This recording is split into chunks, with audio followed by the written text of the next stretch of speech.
আমরা সবাই বন্ধুদের সাথে অনেক ট্রিপ প্ল্যান করি, কিন্তু সেগুলো কোনো না কোনো কারণে হয়তো পূরণ হয়ে ওঠে না। কিন্তু বন্ধুরা মিলে ঘুরতে যাওয়ার যে আনন্দ কি সেটা আমি বুঝতে পেরেছিলাম আমাদের এই সিকিম ট্রিপটা থেকে। এটা ছিল 2nd ডিসেম্বর আমাদের সিকিম ট্রিপ।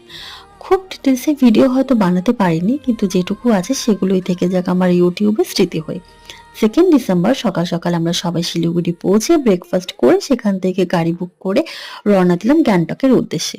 মাঝে কিনি বাজারে দাঁড়িয়ে একটুখানি মোমো ব্রেক নিয়েছিলাম, তারপরে আবার রওনা হলাম। বিকেল 3:30 নাগাদ আমরা পৌঁছলাম গ্যাংটকে। আমাদের আগে থেকেই হোটেল বুক করা ছিল। হোটেলটা ছিল খুব বেসিক অ্যান্ড ডিসেন্ট, কিন্তু বারান্দা থেকে বাইরের যে ভিউ ছিল সেটা ছিল অসম্ভব সুন্দর। সেখান থেকে একটু ভিউ এনজয় করে তাড়াতাড়ি আমরা ফ্রেশ হয়ে চলে গেলাম লাঞ্চ করতে, কারণ সবারই ভীষণ খিদে পেয়েছিল।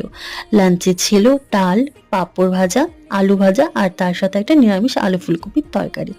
বাকিটা আসছে নেক্সট পার্টে।